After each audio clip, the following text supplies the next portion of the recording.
Every dollar you've ever made or lost in the market can be traced back to a battle between two of the most powerful forces in the universe: fear and greed. These aren't just feelings. They are the twin engines of the financial world. Greed is the rocket fuel that creates euphoric bubbles, convincing people that this time it's different. Fear is the gravity that brings it all crashing down, causing blind panic and catastrophic losses. The stock market isn't a spreadsheet.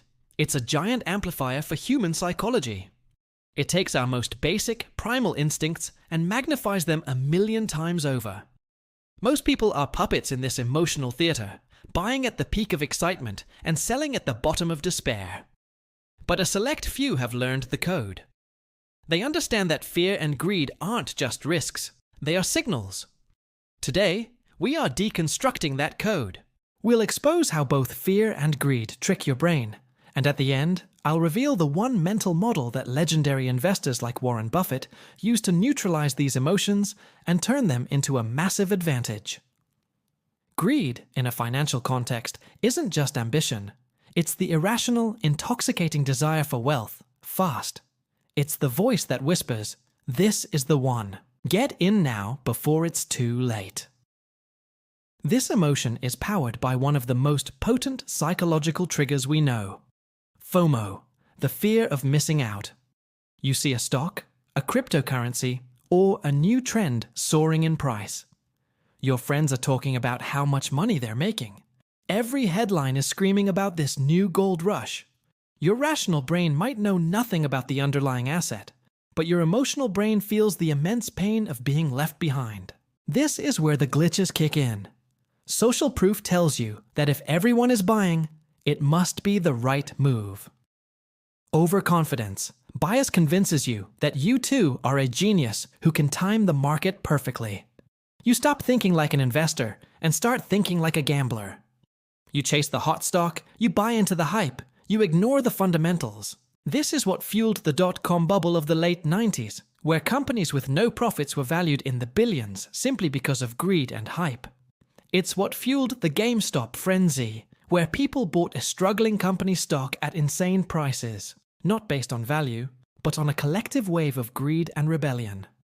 Greed silences the logical part of your brain and hands control over to the impulsive, emotional part. And it almost always leads you to do the same thing. Buy high, right when the party is about to end.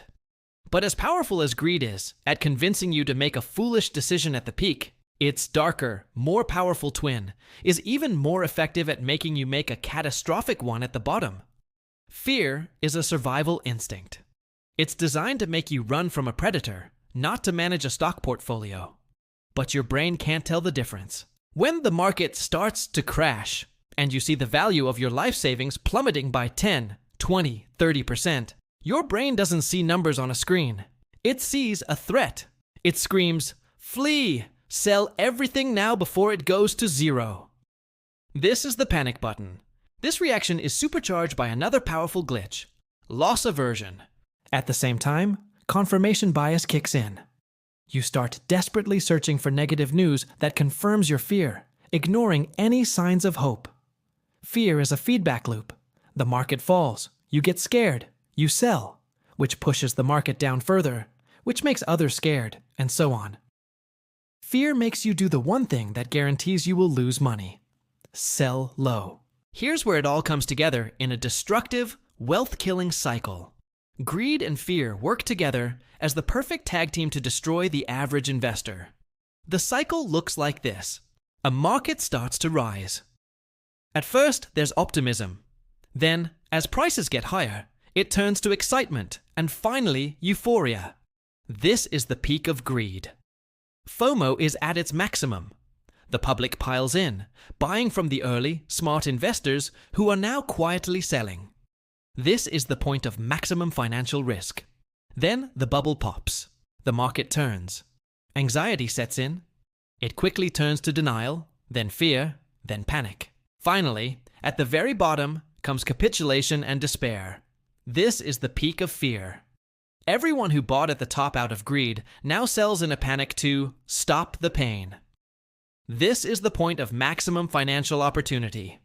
This cycle, driven by nothing more than collective human emotion, is the single greatest wealth transfer mechanism in history. From the impatient to the patient, from the emotional to the disciplined. Greed makes you buy high. Fear makes you sell low. It is the perfect recipe for financial ruin. So how do you escape this cycle? You can't just turn off your emotions. As promised, the solution is to adopt a powerful mental model used by the world's most successful investors. You must stop thinking of yourself as a stock trader and start thinking of yourself as a business owner. When you buy a stock, you are not buying a lottery ticket that goes up and down.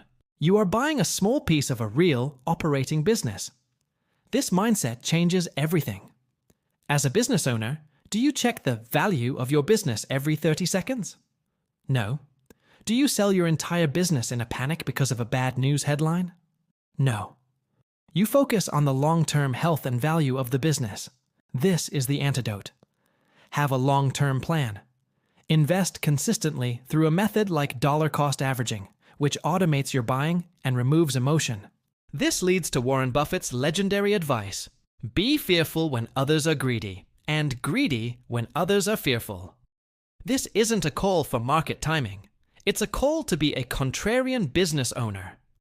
When others are greedy and prices are euphoric, like in a bubble, you should be fearful of overpaying for your piece of the business.